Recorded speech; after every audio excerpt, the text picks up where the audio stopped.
Hey, welcome back. Yesterday we were talking about the surface speed per minute, working with the machine, and whether it's the mill or the lathe. And today I wanted to go back through it and kind of go a little bit deeper to explain why we use the surface speed per minute as our baseline as we cut.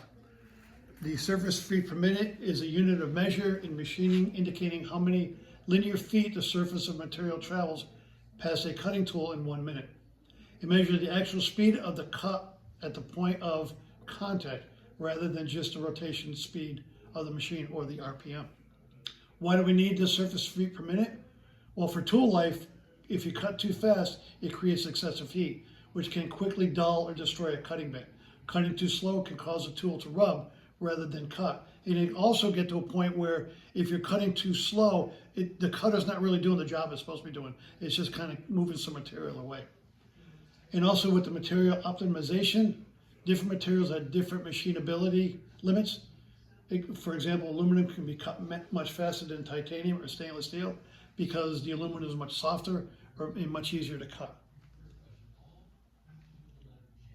The formula we use, and this is all over everywhere, is the cutting speed times 4 divided by the diameter. The diameter on the mill is the size of the cutter. The diameter on the lathe is the size of the stock being cut.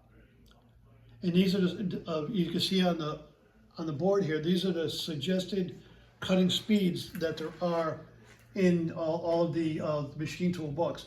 So if you look at it, cutting speed of, say, aluminum, you take the 300 times 4 divided by the diameter of the cutting tool on a mill of 2 inches. You do all the math on that and you're going to come out with the RPM that you're going to need to work with.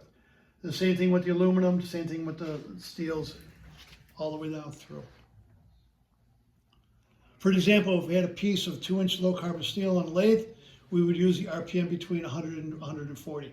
So the formula is 120, I went in the middle, times 4 divided by 2, or 240 revolutions per minute, or RPM.